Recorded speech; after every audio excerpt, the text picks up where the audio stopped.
পাইচারি করতেছিস কেন বয়? দোস্ত আমি একটা সিদ্ধান্ত নিয়ে নিচ্ছি। কি সিদ্ধান্ত? আমি বাসা থেকে চলে যাব, এমন দূরে চলে যাব যাতে কেউ আমাকে কোনোদিন খুঁজে না পায়। 7 দিনের মধ্যে চলে যাব, ওই মেয়ের আসর কাটার পরে তারপরে আমি বাসায় আসবো। আমার মা বাবা খুঁজে পাবে না আমাকে, আমি কই গেছি। সত্যি সত্যি চলে যাবি? হ্যাঁ সত্যি সত্যি চলে যাবো, এইভাবে তো আর ভালো লাগে না। সত্যি সত্যি কোথায় চলে যাবেন? কোনো সমস্যাটা কি আমি বুঝলাম না। এত বেহায়া হয় কিভাবে একটা মানুষ? ওনার জন্য আমি রেস্টুরেন্টে চলে আসলাম, সেখানে এসে চলে আসছে। এই সমস্যা কি আপনার? মেয়েরা তো বিয়েই করতে চায় না, আর আপনি তো বিয়ে করার জন্য পাগল হয়ে গেছেন। আমি বিয়ে করবো না সেটা আমার ইচ্ছা, কেন করবো না সেটা আমি আপনাকে বলবো না। বিয়ে করে মরবো নাকি আমি? বিয়ে করে মরবেন মানে? বিয়ে করলে কি মানুষ মারা যায় নাকি? হ্যাঁ মারা যায়। আমার খুব কাছের বন্ধু, খুব কাছ থেকে আমি দেখেছি যে বিয়ে করার পর খুব হ্যাপি ছিল, এরপর বউয়ের এত প্যারায় সে আর থাকতে পারে নাই, সে সুইসাইড করছে। খুব কাছ থেকে আমি ডিপ্রেশন গুলো দেখছি, দেখে আমি আর সহ্য করতে পারিনি, এটা আমি নিতে পারিনি, আর আমি বুঝতেও পারি নাই যে ও সুইসাইড করবে। এই বিয়ের মতো প্যারাময় কাজ আমি করতে চাই না, আমি সুইসাইডও করতে চাই না। আমি সিঙ্গেল আছি, সিঙ্গেলই থাকবো, ভালো আছি। শুনুন, সুইসাইড কোনো সমাধান না। আপনার ফ্রেন্ড হয়তো বোকা ছিল অথবা মেন্টালি আনস্টেবল ছিল, সেজন্য এরকম কাপুরুষের মতো একটা কাজ করেছে। আচ্ছা আপনি আমাকে বলেন তো, কোন সংসারে ঝগড়া হয় না, মান অভিমান হয় না? আচ্ছা আপনার বাবা মাও তো একটা কাপল, আপনি আপনার বাবাকে জিজ্ঞেস করে দেখেন আপনার বাবা মার মধ্যে কখনো ঝগড়া হয়েছে কিনা। যদি ঝগড়া হয়েই থাকে তাহলে কেন আপনার বাবা এখনো সুইসাইড করেনি? কেন এত বছর ধরে আন্টির সাথে সংসার করে যাচ্ছে? ছেড়ে চলে যাওয়া, সুইসাইড করা, এগুলো কোনো সমাধান না। আপনার যদি হাতের দুটো আঙুল কেটে যায় তখন কি পুরো হাতটা আপনি কেটে ফেলে দেবেন?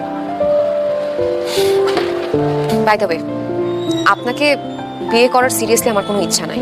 আপনি আমাকে কেন রিজেক্ট করেছেন সেই কারণটা জানতে আমি আপনার পিছনে এতদিন করেছি। আমি বেহায়া না, জাস্ট কিউরিয়াস ছিলাম যে আপনি কেন বিয়ে করতে চান না। থ্যাংক ইউ, আপনি কারণটা বলেছেন। আর আগামী সপ্তাহে আমার বিয়ে, কার্ড আঙ্কেল আন্টির কাছে পাঠিয়ে দিয়েছি, আশা করি আসবেন। আর যে চিন্তাটা মাথায় সেট করে ফেলেছেন সেটা বাদ দেন, এটা কোনো সমাধান না। ভালো থাকবেন।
কিরে কি করছিস?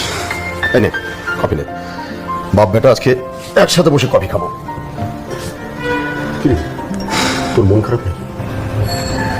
আচ্ছা বাবা, ভাইয়ের সাথে ঝগড়া করে তোমার কি কখনো মনে হয়েছে তুমি আমাকে ছেড়ে, মাকে ছেড়ে অনেক দূরে কোথাও চলে যাবা?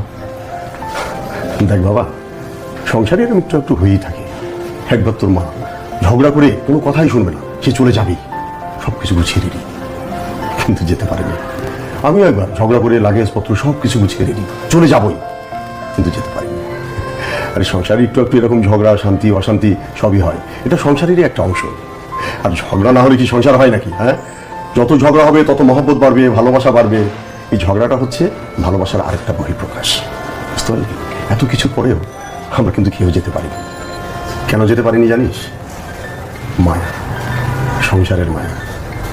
সংসারের এই মায়া ছেড়ে কেউ যেতে পারে না, আমরাও পারিনি।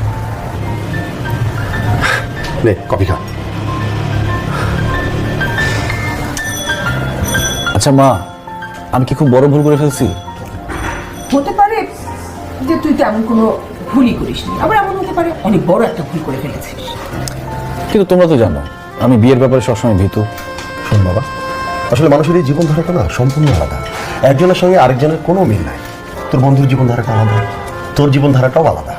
আর তাছাড়া তুই বিয়ে করলে যে তোর জীবনটা তোর বন্ধুর মতো হয়ে যাবে, তোর এই ধারণাটা সম্পূর্ণ ভুল। হতে পারে বাবা, বন্ধুর মতো হতে পারে না, কিন্তু মেয়েটাকে আমার সরি বলা উচিত।